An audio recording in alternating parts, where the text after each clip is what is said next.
Good morning, students. In previous video, I have told you about the basics of the chapter NPO.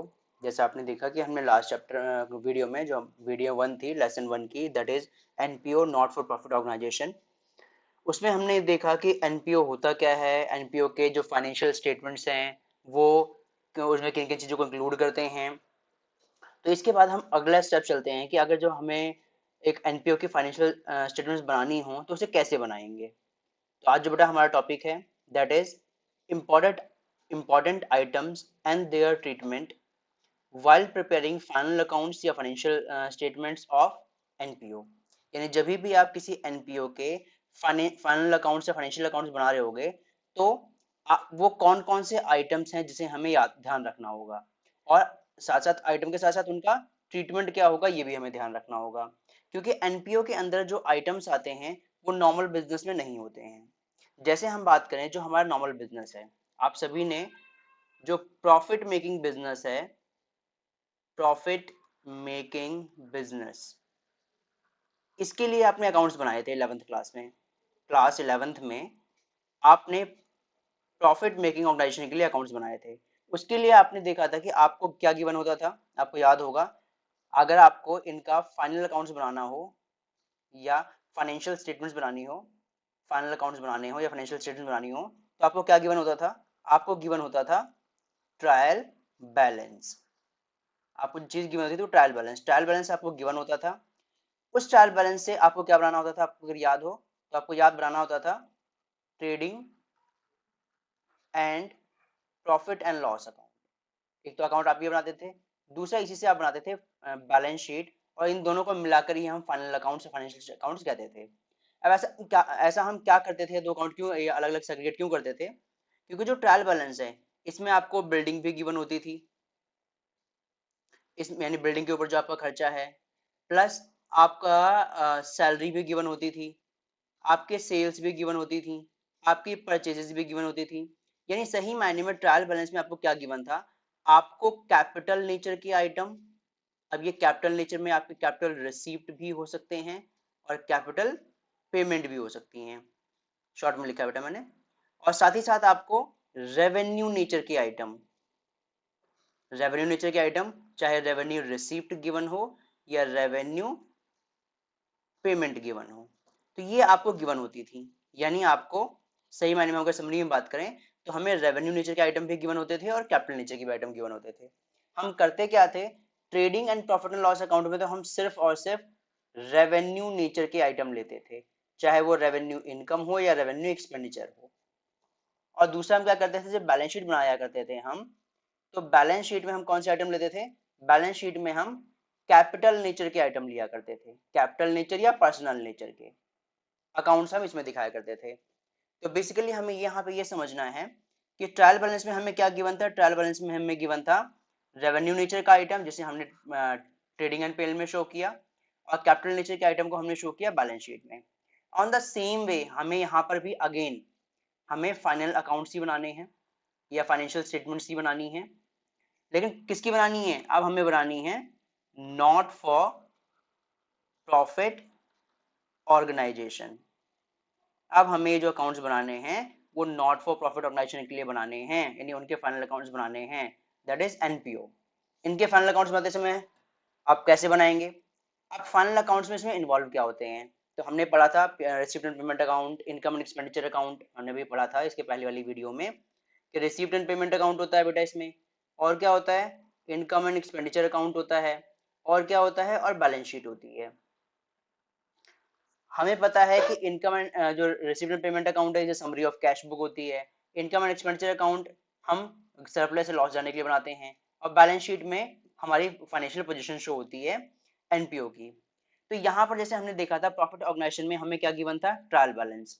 यहाँ पर जो not for profit organisation है, यहाँ पर जो हमें गिवन होता है, अब यहाँ पे भी क्या कुछ तो गिवन होगा, हमें अगर फाइनल अकाउंट्स बनाने हैं तो हमें जो यहाँ पे गिवन होता है क्वेश्चन में, वो गिवन होता है रिसिप्ट्स एंड पेमेंट अकाउंट।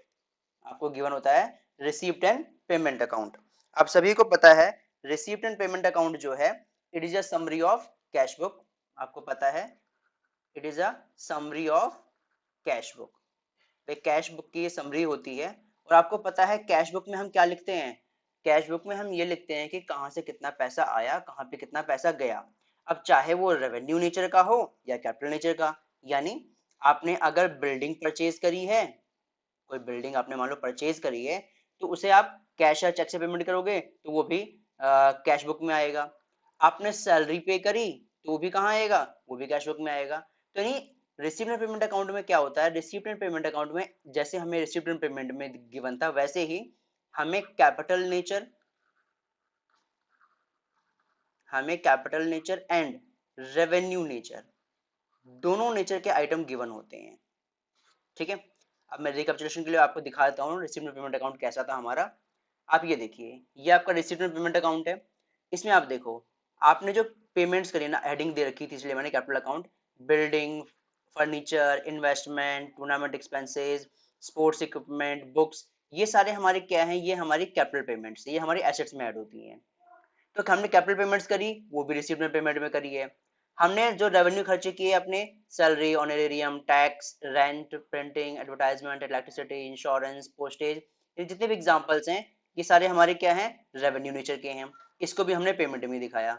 यानी रिसीव्ड एंड पेमेंट की पेमेंट साइड में हमें कैपिटल नेचर और रेवेन्यू नेचर दो तरह के आइटम मिलेंगे। अब हमें क्या करना है? हमें रेवेन्यू नेचर को लेके जाना है इनकम एंड एक्सपेंडिचर अकाउंट में, और कैपिटल नेचर के जो आइटम है उसे लेके जाना है बैलेंस शीट में। सेम सेम यहाँ पर भी, जो आपका ये ओपनिंग बैलेंस है, ये बैलेंस शीट का पार्ट है, कैश का या बैंक का बैलेंस बैलेंस शीट में आता है, और ये ओपनिंग बैलेंस शीट में आएगा, स्टार्टिंग की जो बैलेंस शीट होती है। और जो बैलेंस कैरी डाउन है, ये क्लोजिंग बैलेंस होता है। तो जो लास्ट बैलेंस शीट बनेगी, यानी इनकम एक्सपेंडिचर के बाद बैलेंस शीट बनेगी, ये उस बैलेंस शीट में शो होगा, क्योंकि ये उसका बैलेंस है। इसके अलावा अगर हम बात करें, जो हमने कहा था इंपॉर्टेंट आइटम्स, अलग आइटम्स, देखो ये खर्चे तो हमारे सारे हमारे देखे हुए हैं, लगभग यही होता है, एक ऑनरेरियम एक नया आया है। अगर हम इनकम साइड में बात करें, रिसिप्ट साइड में बात करें, सब्सक्रिप्शन, अब तक हमने 11th में ऐसा कुछ नहीं पढ़ा है। डोनेशन सुना तो है, लेकिन ट्रीट कैसे करेंगे? लेगेसी का ट्रीटमेंट कैसे होगा? एंट्रेंस फी को क्या मानेंगे, रेवेन्यू माने या कैपिटल माने? लाइफ मेंबरशिप फी है, इसको बैलेंस शीट में ले जाएं या इनकम एक्सपेंडिचर में ले जाएं? Endowment fund, donation for building, tournament fund, locker rent, interest dividend तो हमें पता है, ये हमें पता है रेवेन्यू नेचर का आइटम है, पिछले भी हमने 11th में भी किया था। Then sale of assets capital nature का आइटम है। सेल ऑफ ओल्ड न्यूज़पेपर, क्या करें भाई इसका? Then proceed from charity, so dividend receive हमें पता है, हमने 11th में किया था, इंटरेस्ट रिसीव किया था, मिसलेनियस रिसीव करी थी, अब गवर्नमेंट ग्रांट कुछ नया आ गया, ठीक है, और रेंट रिसीट हमें पता है। तो इसमें बहुत सारे आइटम ऐसे आ गए हैं जो हमें पता ही नहीं कि इसको हम रेवेन्यू माने या कैपिटल माने, या अगर रेवेन्यू माने या कैपिटल माने तो क्यों माने, यही हमें आज इसमें समझना है। यानी हमें रिसीव्ड पेमेंट गिवन होता है, उसमें कैपिटल नेचर के भी आइटम होते हैं और रेवेन्यू नेचर के आइटम भी, तो हम उसको सेग्रीगेट कर देते हैं। और आपको पता है फाइनल अकाउंट्स में इसमें ऐसे ही करते हैं, जो रेवेन्यू नेचर के आइटम हैं उनको हम कहाँ दिखाएंगे? उनको हम इनकम एंड एक्सपेंडिचर अकाउंट के अंदर शो दिखाएंगे, और वहां से हम फिर सरप्लस निकालेंगे, भाई पूरी एक्टिविटीज में हमें सरप्लस हुआ या हमारा पैसा कम पड़ गया, हमें डेफिसिट हुआ, ये निकाला जाता है। रेवेन्यू नेचर को हम यहाँ शो करते हैं। और जो कैपिटल नेचर के आइटम हैं, उसे जैसे हमने पहले किया था वैसे ही हम इसे बैलेंस शीट में शो करते हैं कि हमारे एनपीओ की पोजीशन क्या है। तो आई होप यहाँ से आपको क्लियर हुआ कि what you have learned in class 11th, और एनपीओ में क्लास 12th में आपको क्या करना है, कि आपको क्या गिवन होगा और आपको किस तरीके से उसमें स्क्रूटनी करनी है। यानी बेसिकली हमें क्या करना है? हमें ये देखना है आज की क्लास में कि रिसीव्ड पेमेंट में जो बहुत सारे आइटम गिवन हैं, इसमें से किस आइटम को हम रेवेन्यू मानेंगे और किसको कैपिटल मानेंगे। रेवेन्यू किसे मानेंगे और किसे कैपिटल मानेंगे, और उसका रीजन, क्योंकि कैपिटल मान लिया तो हमें पता है बैलेंस शीट में लेके जाएंगे, रेवेन्यू मान लिया तो इनकम एंड एक्सपेंडिचर में लेके जाना पड़ेगा। तो किस आइटम को कहाँ लेके जाएं उसके बारे में हम पढ़ेंगे। तो आई होप आपको आज का टॉपिक क्लियर हुआ कि हम क्या पढ़ने वाले हैं। जैसे पहला आइटम आता है, आपने देखा भी था, एंट्रेंस फी या एडमिशन फी। अब ये होता क्या है? It is the amount paid by a person at the time of becoming the member of a NPO. मान लो कोई स्पोर्ट्स क्लब है या कोई और क्लब है, वहां का आप मेंबर बनना चाहते हो, तो आपको वन टाइम एडमिशन फी देनी होती है। तो जो एडमिशन फी देते हो, ये एनपीओ के लिए क्या है? इनकम है। तो अब ध्यान से एक कॉपी ले लो बेटा अलग से, उसमें लिखते रहो। अब तक आपने अगर इस चैप्टर के नोट्स नहीं बनाए तो कोई इशू नहीं, अब यहाँ से आप लिखो कि जो हमारा एंट्रेंस फी या एडमिशन फी है, वो किसका नेचर क्या होगा? ये हमारी रेवेन्यू रिसीव्ड होगी। और अगर ये हमारी रेवेन्यू रिसीप्ट हुई तो आपको पता है इसे कहाँ लेके जाएंगे, तब हम इसे इनकम एंड एक्सपेंडिचर में लेके जाएंगे, income side that is your credit side. Income and expenditure में एक्सपेंडिचर इनकम साइड जो हमारी है इनकम, वहां पे हम शो करेंगे एडमिशन फी, क्योंकि ये हमारा रेवेन्यू रिसीप्ट है, ये याद रखना है और नोट्स की कॉपी में लिख लो। जैसे यहाँ पे इनकम एंड एक्सपेंडिचर अकाउंट, इसमें हमने क्या किया है, जो हमारी एंट्रेंस फी है हमने जो क्रेडिट साइड में शो कर दिया 1000 रुपये। यहाँ पे वैसे बेटा पर्टिकुलर्स की जगह आप प्रॉपर नाम लिख लो, यहाँ पे आप लिख लोगे एक्सपेंडिचर और यहाँ पे आप प्रॉपर लिख लोगे इनकम, आप शो करके कर सकते हो। तो I hope point number 1 entrance fee admission fees क्या होता है, इसको क्या मानते हैं, कहाँ दिखाएंगे, आपको क्लियर होगा। Next moving to the second point, life membership fee. ये भी एक पॉइंट आता है।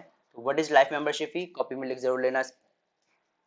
It is accounted as capital receipt. इसे हम क्या मानते हैं, इसे हम कैपिटल रिसीप्ट मानते हैं और इसे ऐड करेंगे कहाँ, कैपिटल फंड में, बैलेंस शीट में इसे कैपिटल फंड में ऐड करेंगे on the liability side of the balance sheet, क्योंकि कैपिटल फंड लायबिलिटी साइड में आता है, वहां पर हम इसे ऐड करेंगे। तो हमें ये याद रखना है कि लाइफ मेंबरशिप फी कैपिटल नेचर की होती है।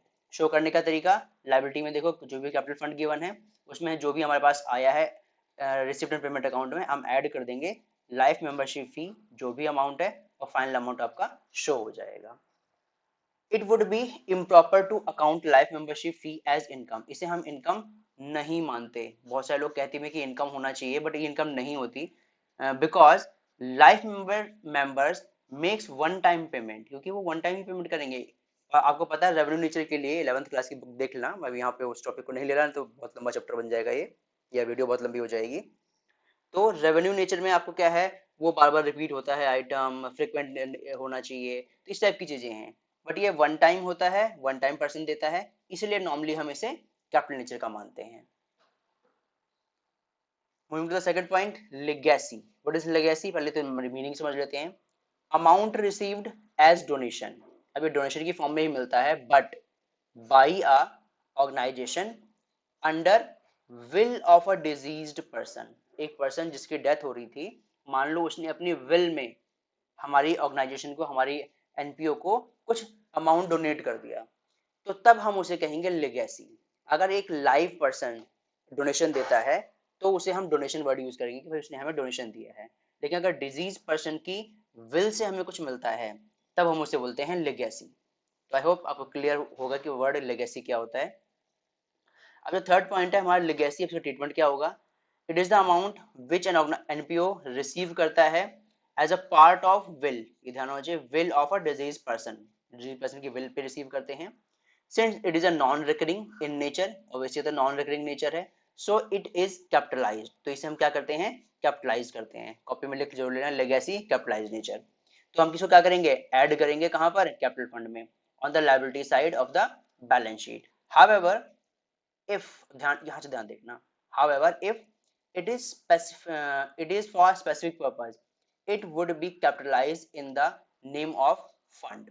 अब ये कहना क्या चाह रहा है, ये कहना ये चाह रहा है कि अगर मान लो लेगेसी किसी खास मान लो आपको पैसे मिले, कैपिटल फंड में ऐड कर दो, काम खत्म, add to the capital fund. लेकिन आपको लेगेसी मिली है किसी खास काम को करने के लिए, तब आप कैपिटल फंड में ऐड ना करके उसको अलग से दिखाओगे लेगेसी।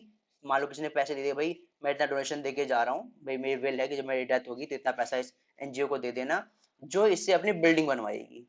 तो उसने लेगेसी दी है लेकिन बिल्डिंग बनवाने के लिए दी है, तो लेगेसी फॉर बिल्डिंग हम लिख के यहाँ पर उसको अलग से शो कर देंगे। तो ये है ट्रीटमेंट ऑफ लेगेसी जिसे हम कैपिटल नेचर मानते हैं। अगला आइटम लेते हैं, item number 4, sale of assets. हमने कोई ओल्ड एसेट्स अपनी बेच दी, बेकार हो गई थी या यूजलेस थी तो हमने बेच दी, उससे पैसा आया, नो डाउट पैसा आएगा तो डेबिट साइड में आएगा, रिसिप्ट एंड पेमेंट में, पैसा आएगा तो डेबिट, जाएगा तो credit, receipt and payment account cash book होता है। So it is capital receipt. Capital receipt क्यों, क्योंकि भाई हमने एसेट्स बेची है, and so such so should not be transferred to income and expenditure account, इसीलिए हम इसे इनकम एंड एक्सपेंडिचर में ट्रांसफर नहीं करेंगे। क्या करेंगे, however अब ध्यान से रखना है, profit and loss on sale of assets must be taken to income and expenditure account. आपको याद होगा 11th क्लास में जब भी हम कोई एसेट्स को सेल करते थे, एसेट्स को सेल करते थे तो नो डाउट उस एसेट्स की वैल्यू को कम करते थे। मान लो 10,000 की हमारी एसेट्स थी, उसको हमने सोल्ड कर दिया 9,000 में, सोल्ड किया कितने में, 9,000 में। तो 1000 का जो लॉस है, आपको याद होगा हम वहां प्रॉफिट एंड लॉस के डेबिट साइड में दिखाया करते थे, loss on sale of assets. तो सेम ऐसे ही सेल ऑफ एसेट्स अगर आपको गिवन है कोई प्रॉब्लम नहीं है, इससे हमें कोई लेना देना नहीं है, ये कैपिटल रिसिप्ट है। लेकिन अगर उसको सोल्ड करने पे कोई लॉस हुआ है जो क्वेश्चन हमें बता रहा है, या कोई गेन हुआ है, तो उस गेन या लॉस को हम इनकम एंड एक्सपेंडिचर में शो करेंगे। बाकी तो हमारा कैपिटल नेचर का है, बैलेंस शीट में इसका ट्रीटमेंट होगा। जैसे एग्जांपल ले लेते हैं, थोड़ा और समझ आ जाएगा। If the book value of furniture appears in the book is 5000, furniture book value थी 5000, out of which furniture of rupees 1000, उसमें से 1000 का जो फर्नीचर था सोल्ड फॉर 400, उसे हमने 400 का बेच दिया। अब यहाँ से हुआ क्या, 1000 का फर्नीचर था, 400 में बिक गया, तो सही मायने में हमें 600 का क्या हो गया, लॉस हो गया। अब देखो क्या करेंगे, the loss of 600 will be taken to debit side of the income and expenditure account, income and expenditure में दिखाएंगे, भाई 600 का मेरा लॉस हो गया। The furniture of rupees 4000, 5000 minus 1000 will be shown on the asset side of the balance sheet। भाई furniture हमारे पास 5000 के थे, उसमें से 1000 के हमने बेचे हैं, तो बैलेंस शीट में कितने का आएगा, 4000 का। अब वो जो 1000 का बेचा था उसमें 600 का लॉस था, तो उसे हमने इनकम स्टेटमेंट में शो कर दिया। बाकी जो 400 आए हैं वो कैश बुक में आ गए होंगे अपने आप ही। तो ये है ट्रीटमेंट, हम किस तरीके से ट्रीट करेंगे सेल ऑफ ओल्ड एसेट्स को। तो आई होप आपको क्लियर होगा विद एग्जांपल हमने क्या किया है। जैसे ये रहा सेम क्वेश्चन को, इनकम एंड एक्सपेंडिचर अकाउंट जब बनाओगे तो टू फर्नीचर करके, या आप लॉस ऑन फर्नीचर भी लिख सकते हो 600 रुपए, और फर्नीचर जब आप बैलेंस शीट बना रहे होगे लास्ट में, तो फर्नीचर 5 की जगह 1000 का था, 1000 का हमने बेच दिया, तो 4000 का बच गया जो हम शो कर देंगे। Now moving to the next point, that is sale of old newspaper. अगर आपके पास ओल्ड न्यूज़पेपर आते हैं, ठीक है, या स्पोर्ट्स मटेरियल है, हमने यूज करे थे, बेकार हो गए, पुराने हो गए, अब यूजलेस हो गए, तो हमने कबाड़े में बेच दिया। तो ओल्ड न्यूज़पेपर बेच रहे हो, या स्पोर्ट्स मटेरियल जो यूज्ड हो चुके हैं, पुराने हैं, ओल्ड हैं, खराब हैं, नए नहीं, नए करोगे तो सेल ऑफ एसेट्स हो जाएगी, ध्यान रखना। अगर आपने कोई स्पोर्ट्स मटेरियल न्यू लिया और न्यू स्पोर्ट्स मटेरियल ही बेच दिया, तो आपका टॉपिक ही चेंज हो जाएगा, तब बन जाएगा आपका वो सेल ऑफ एसेट्स, सॉरी यहाँ पे नहीं, न्यू ही हो जाएगा, सेल ऑफ एसेट्स हो जाएगा। लेकिन अगर ओल्ड है, यूज्ड है, तो आपका वो हम मानते हैं कि भाई ये कबाड़ा है, वेस्ट था, हमने बेच दिया। The sale of old newspaper is an income, और इसे हम क्रेडिट करेंगे to income and expenditure account. ये हमारा रेवेन्यू नेचर का आइटम होगा और इसे हम ट्रीट करेंगे। तो ये हो गया सेल ऑफ ओल्ड न्यूज़पेपर को कैसे ट्रीटमेंट मिलेगा। Then as regard to sale of sports material is concern, अब यहाँ पे बेटा अगर कुछ भी क्वेश्चन ना लिखा हो, ओल्ड मटेरियल लिखा हो, हमने सोल्ड किया है, तो रेवेन्यू मान के आप इनकम एंड एक्सपेंडिचर में दिखा दोगे। अदरवाइज देखते हैं और क्या कर रहा है, इज कंसिडर्ड एज इनकम, इसे हम इनकम मानेंगे और ये रेवेन्यू इनकम होगी हमारी। of the organization, sports material consumed in the nature of depreciation of sports material, so it will be shown on the debit side of the income and expenditure account। अब ये क्या कहना चाह रहा है, ये कहना ये चाह रहा है कि अगर आप कोई पुराना स्पोर्ट्स मटेरियल यूज करने के बाद बेचते हो, तो जो इनकम आएगी उसे आप रिकॉर्ड कर लोगे। लेकिन अगर आप स्पोर्ट्स मटेरियल यूज कर रहे हो, मान लो आपने 10,000 का स्पोर्ट्स मटेरियल लिया था, आप उसे हर साल यूज कर रहे हो, तो यूज करने से कुछ ना कुछ डेप्रिसिएशन भी तो लगेगा उसमें। तो वो कह रहा है कि जितना हर साल डेप्रिसिएशन लगेगा आपका, उसे आप कहाँ दिखाओगे, इनकम एंड एक्सपेंडिचर अकाउंट में, जैसे आप पीएनएल में दिखाया करते थे, जस्ट लाइक दैट। अगला, if this consumed sports material is sold, अगर हमने जो कंज्यूम कर लिया है, भाई हमने कंज्यूम किया, यूजलेस हो गया, बिल्कुल वेस्ट था, लेकिन कबाड़ी वाला कुछ तो दे देता है, हमने उसको बेच दिया, तो जो भी पैसा हमें मिलेगा, रियलाइज होगा, उसे हम क्रेडिट करेंगे इनकम एंड एक्सपेंडिचर अकाउंट में, जो मैंने भी ऊपर समझाया आपको। तो आई होप आपको क्लियर होगा कि ओल्ड न्यूज़पेपर सेल को हम रेवेन्यू मानेंगे, दिखाएंगे, ऐसी यूज्ड स्पोर्ट मटेरियल को भी हम इनकम एंड एक्सपेंडिचर में दिखाएंगे, अगर उसको हम सोल्ड करते हैं तो। ये आपका ट्रीटमेंट है, डेबिशन लगा तो वो डेबिट साइड में आ जाएगा, आपने न्यूज़पेपर सोल्ड किया है तो इनकम है, क्रेडिट साइड में आ जाएगी, और आपने स्पोर्ट्स मटेरियल सेल किया जो आपने यूज कर रखा था, तो वो भी हमारे क्रेडिट साइड में आ जाएगी। ये दोनों हमारी इनकम और ये डेबिट साइड में हमारा एक्सपेंडिचर। इसके बाद अगला वर्ड आता है ऑनरेरियम। पहले बात, व्हाट इज ऑनरेरियम। ऑनरेरियम क्या होता है, special payment made to a person, हम स्पेशल पेमेंट करते हैं to a person who is not the regular employ of the organisation. भाई जो हमारे ऑर्गेनाइजेशन का रेगुलर एम्प्लॉय है उसे तो हम सैलरी देंगे, लेकिन मान लो कोई ऐसा पर्सन आया, जैसे मान लो कोई, हमने एक मैच रखा, मैच में हमने जज को बुलाया, जज बाहर से आएगा, ऑब्वियस सी बात है, तो जब बाहर से कोई पर्सन जज हमने बुलाया है, तो एज अ रिगार्ड हम उसे कुछ पेमेंट भी करेंगे। अब उसे पेमेंट कर रहे हैं, सैलरी थोड़ी ले रहा है, एज अ रिगार्ड हम दे रहे हैं, ठीक है, तो उसे हम कहते हैं ऑनरेरियम। तो ये एग्जांपल है ऑनरेरियम का। And rendered some special and extraordinary service, वो हमें कुछ सर्विस देता है, एक्स्ट्राऑर्डिनरी सर्विस देता है या कुछ भी ऑर्गेनाइजेशन, तब उसे हम जो पे करते हैं उसे ऑनरेरियम कहते हैं। ऑनरेरियम क्या है? ये हमारा एक रेवेन्यू नेचर का आइटम है, ठीक है, रेवेन्यू नेचर का आइटम है, तो इसलिए हम इसे डेबिट साइड में इनकम एंड एक्सपेंडिचर दिखाएंगे क्योंकि हमारा खर्चा है, ये हमारा एक्सपेंडिचर है रेवेन्यू नेचर का, तो इनकम एंड एक्सपेंडिचर के डेबिट साइड में टू ऑनरेरियम करके आ जाएगा ये। Then moving to the next point, subscription बहुत इंपॉर्टेंट है। अभी इसके बाद वाली वीडियो में हम एक पूरी वीडियो ही बनाएंगे सब्सक्रिप्शन के ऊपर, इसे कैसे ट्रीटमेंट करते हैं, क्योंकि इससे कई बार एग्जाम में 3 मार्क्स का क्वेश्चन आता है सब्सक्रिप्शन कंप्यूट करने के लिए। बट फिलहाल समझ लो व्हाट इज सब्सक्रिप्शन। सब्सक्रिप्शन होता क्या है? Amount received on an annual basis at the time of renewal of membership by the not profit organization। यानी अब ये क्या है? देखो, जब मैंने कहा मान लो एक स्पोर्ट्स क्लब है, हमने माना कि एक स्पोर्ट्स क्लब है, स्पोर्ट्स क्लब में जब आप एडमिशन लेते हो, भाई मुझे भी इनरोल होना है, कुछ स्पोर्ट्स सीखना है, तो आप एंट्रेंस फी पे करते हो, एंट्रेंस या एडमिशन फी आप पे करते हो, जो हम पहले डिस्कस कर चुके हैं, उसका क्या करेंगे। साथ ही साथ हर साल के भी कुछ चार्जेस होते हैं, भाई ये तो आपका वन टाइम एडमिशन हो गया, जिसमें इतना आपका एनुअल चार्जेस भी होगा, बाकी हर साल आपको एक स्पेसिफिक अमाउंट देना होता है। तो हर साल यानी एनुअल बेसिस पर जब आप कोई पैसा लेते हो अपने मेंबर से, ताकि आप अपने खर्चे वगैरह पूरा कर सको या जो भी है आपके चार्जेस होते हैं, तब हम उसे बोलते हैं बेटा subscription, then it is a subscription. तो आई होप आपको एंट्रेंस, एडमिशन फी और सब्सक्रिप्शन में डिफरेंस क्लियर होगा। अब सब्सक्रिप्शन का करते क्या है, आगे चलते हैं। सब्सक्रिप्शन है क्या? It is the amount paid by the members of NPO on periodical basis, तो एक साल में 6 महीने में जैसा भी आपने सिस्टम बना रखा है वो पे करते हैं, so that their membership is not cancelled, ताकि उनकी मेंबरशिप बनी रहे। भाई आपको पता है कि आपका हर साल का जो चार्जेस अगर आप नहीं पे करोगे तो आपकी मेंबरशिप को कैंसिल कर देंगे, लेकिन यहाँ पे क्या है, वो अपनी मेंबरशिप को कंटिन्यू करने के लिए पेमेंट करते हैं। दस, ये क्या है? It is a recurring source, हर साल पैसा आएगा इससे, of revenue from its members, member से हर साल ये रेवेन्यू के फॉर्मेट में पैसा आएगा।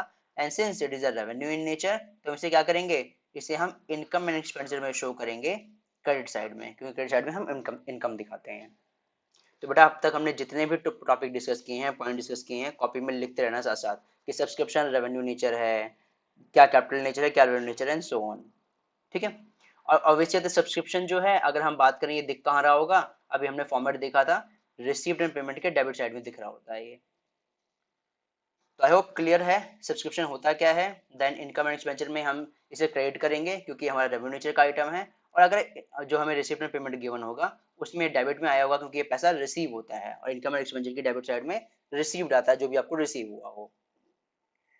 अब थोड़ा सा इसमें थोड़ा समझा दूं मैं हल्का सा। सब्सक्रिप्शन को निकालने के 3 तरीके हैं, आप किसी को भी फॉलो कर सकते हो as per your wish. First is आप इनकम एंड एक्सपेंडिचर अकाउंट बना के अंदर ही क्या कर दो, कैलकुलेशन कर दो, प्लस माइनस कर दो, वहां से निकाल सकते हो।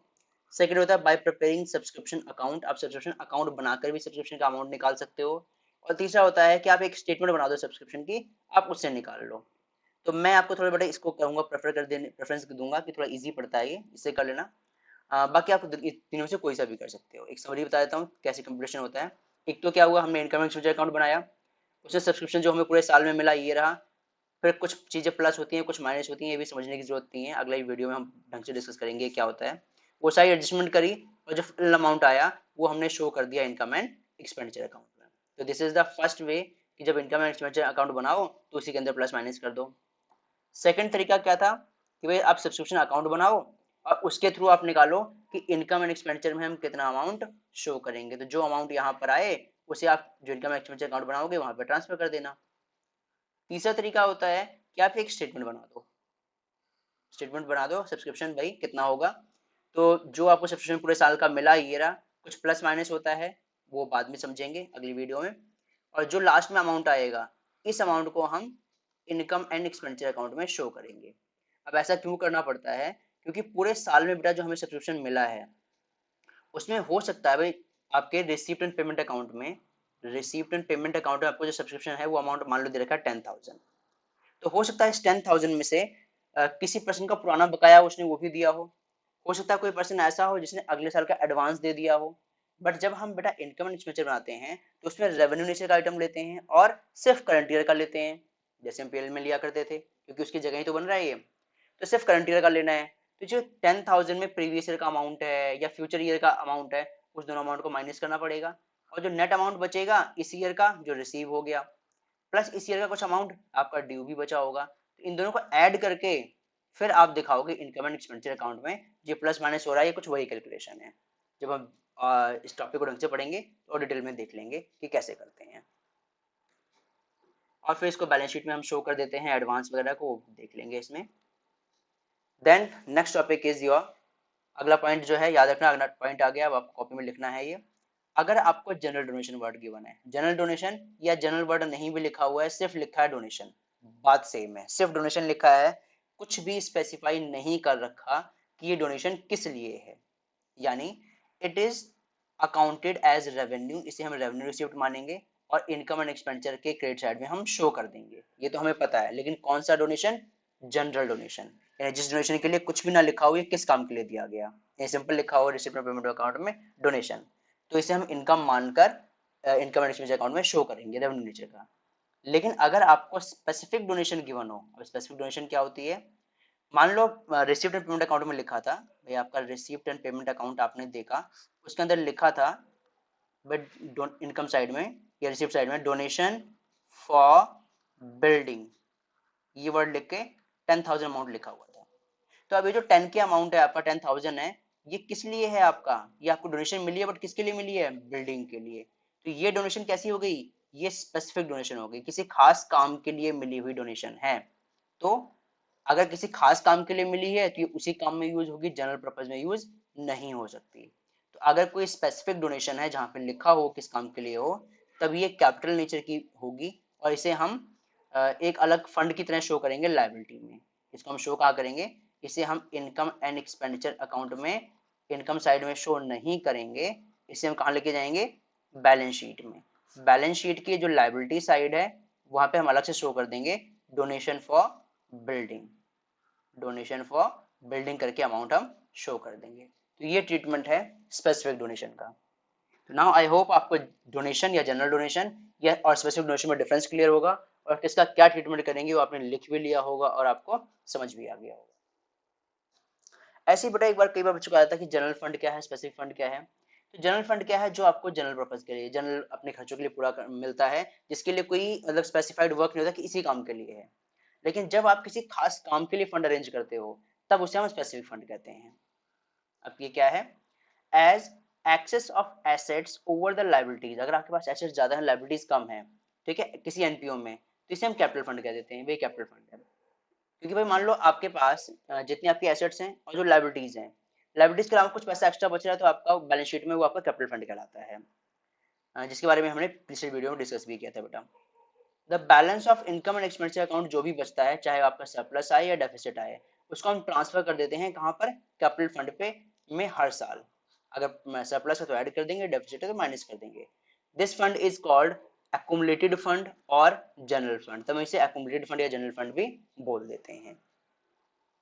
स्पेसिफिक फंड क्या है भाई? फिर स्पेसिफिक फंड क्या होता है? Are those funds which have been constituted for some specific purpose like prize fund, match fund, sports fund, building fund, etc. यहाँ पे प्राइज फंड किस लिए बना है? प्राइज देने के लिए। मैच फंड किस लिए बना है? मैच के खर्चे देखने के लिए। स्पोर्ट्स फंड किस लिए बना है? स्पोर्ट्स में जो खर्चे होंगे उसको देखने के लिए। बिल्डिंग फंड किस लिए बना है? बिल्डिंग बनाने में जो खर्चा आएगा उसके लिए हमने फंड बना रखा है। तो जब किसी स्पेसिफिक काम के लिए फंड बनाते हैं तो उसे स्पेसिफिक फंड कहते हैं, और जब जनरल नेचर का है कि भाई जो भी आपके पास पैसा बच गया उसे किसी ना किसी फंड में तो दिखाओगे, तब उसे हम कैपिटल फंड के नाम से कहते हैं, इसलिए इसे हम जनरल फंड भी बोल देते हैं। आगे आई होप आपको जनरल फंड और स्पेसिफिक फंड में डिफरेंस क्लियर हो गया होगा। Then income generated from these specific funds and expenses incurred related to these funds are directly adjusted for the concerned fund on the liability side of the balance sheet, and these are never adjusted in income and expenditure account. अब भाई ये क्या कहना चाह रहा है कहानी? ये कहानी एक टॉपिक बता रहा हूँ, ये कहानी कहना चाह रहा है फंड बेस्ड अकाउंटिंग। एक टॉपिक है बेटा, 3 नंबर में भी आपके एग्जाम में पूछ लिया जाता है। तो ये कह रहा है कि भाई आप जो अलग से फंड बनाओगे, प्राइज फंड, मैच फंड, उसको उसका तरीका क्या होगा बनाने का? उसका तरीका होगा कि फंड बेस्ड अकाउंटिंग में जैसे बनता है वैसे ही बनेगा। तो फर्स्ट फंड बेस्ड अकाउंटिंग क्या है, आगे की वीडियो में कवर करते हैं, अभी फिलहाल इतना समझ लो। फर्स्ट टेंस मतलब क्या कहता है, in absence of match fund match receipt and match expense will be shown in income and expenditure account. अब ये ध्यान रखने की वाली बात है, अगर आपने बेटा मैच फंड बना रखा है, ठीक है, मैच फंड है यानी मैच से रिलेटेड सारा काम इसके अंदर चलेगा, तो मैच मान लो आपने क्या है मैच देखने के लिए टिकट लगा दी, जो पैसा आया तो मैच की रिसीप्ट आपके पास आएंगी, मैच में जो खर्चा हुआ वो भी उसी फंड में से होगा। लेकिन मान लो आपने मैच फंड बना ही नहीं रखा, अगर आपके पास मैच फंड नहीं है तो सिंपल मैच की रिसीप्ट, आपने कोई मैच करवाया, जो पैसा आया आपकी इनकम है, आप इनकम एक्सपेंडिचर में शो कर दोगे। उस मैच को ऑर्गेनाइज करने में जो खर्चा लगा वो आपके नॉर्मल खर्चे हैं, वो आप इनकम एक्सपेंडिचर के एक्सपेंडिचर साइड में शो कर दोगे, तो ये बन जाएगा आपका मैच एक्सपेंसेस। तो ये कहना चाह रहा है कि अगर मैच फंड है तो सारे खर्चे आपको उसी के अंदर शो करने होंगे, ठीक है, और मैच फंड नहीं है तो सारे खर्चे आपको इनकम एंड एक्सपेंडिचर में इनकम में दिखानी पड़ेगी और एक्सपेंडिचर एक्सपेंडिचर में दिखाना पड़ेगा। तो आई होप यहाँ तक आपको क्लियर होगा जनरल फंड स्पेसिफिक फंड क्या होता है। हाँ, जहां तक थोड़ा सा ये बेटा फंड बेस्ड अकाउंटिंग की बात है, या इसके ऊपर एक अलग से सेपरेट वीडियो बनाऊंगा मैं। अब देखते हैं difference between what is the capital and capital fund. कई बच्चे कंफ्यूज होते हैं कि सर बैलेंस शीट में ना एसेट्स है, लाइबिलिटीज में अगर हम लाइबिलिटी साइड में जो आउटसाइडर लाइबिलिटी उनको हम हटा दें तो कैपिटल ही तो बचती है। बट यहाँ पर कैपिटल नहीं बचती है क्योंकि यहाँ एनपीओ के ऑनर नहीं है, मेंबर्स हैं, तो जो एक्स्ट्रा बचता है उसे कैपिटल फंड कहते हैं, ना कि कैपिटल। तीसरे थोड़ा सा डिफरेंस एक बार कर ले बेटा, क्लियर हो जाएगा, लास्ट टॉपिक है ये। कहते हैं the term capital is used by the business concern, ध्यान से रखने वाली चीज है कि कैपिटल वर्ड कौन यूज करता है, business concern. While the term जो कैपिटल फंड है इसे कौन यूज करता है, एक एनपीओ यूज करता है। कैपिटल क्या होती है, capital is the contributed by the owners, जो ओनर्स है वो कंट्रीब्यूट करते हैं बिजनेस के अंदर। वाइल जो कैपिटल फंड है, अगर हम बात करें जो कैपिटल फंड है, ये एक्सेस है, किसका एक्सेस है, assets over the liabilities, liabilities के से एसेट्स जितनी ज्यादा हैं तो वो डिफरेंस ही हमारा कैपिटल फंड होता है। Capital can be withdrawn by the owner, owner है जब चाहे पैसा निकाल ले, जब चाहे पैसा लगा दे, पढ़ाया हमने। If so Dzire, well the capital fund can not be withdrawn, इसे हम विथड्रॉन कर ही नहीं सकते, बाय उनके मेंबर्स का सरप्लस पैसा है लेकिन विथड्रॉ नहीं कर सकते वो, क्योंकि ये उस एनजीओ एनपीओ के नाम पे होता है। Then fourth difference is capital fund is made by the capitalization of capital received like legacy, life membership fee, entrance fee, surplus etc. वो कहता है जी कैपिटल फंड इसको तो हम क्रिएट करते हैं अलग अलग चीजों को मिलाकर, while जो कैपिटल है इसको ऐसे थोड़ी क्रिएट करते हैं, इज कंट्रीब्यूशन है ये क्या है, कंट्रीब्यूशन है of owner to the business, business में उसका क्या कंट्रीब्यूशन है, उसे हम कैपिटल कहते हैं। तो आई होप कि आपको ये कैपिटल और कैपिटल फंड में डिफरेंस क्लियर हो गया होगा। तो आज बेटा हमने जो टॉपिक सीखे, आज हमने जो टॉपिक सीखे कि किसको हम रेवेन्यू मानते हैं, किसको कैपिटल मानते हैं, कॉपी पे लिख के एक बार लर्न कर लो, बुक से एक बार रीड भी कर लो। Any doubt you may ask in comment section और इन द क्लास।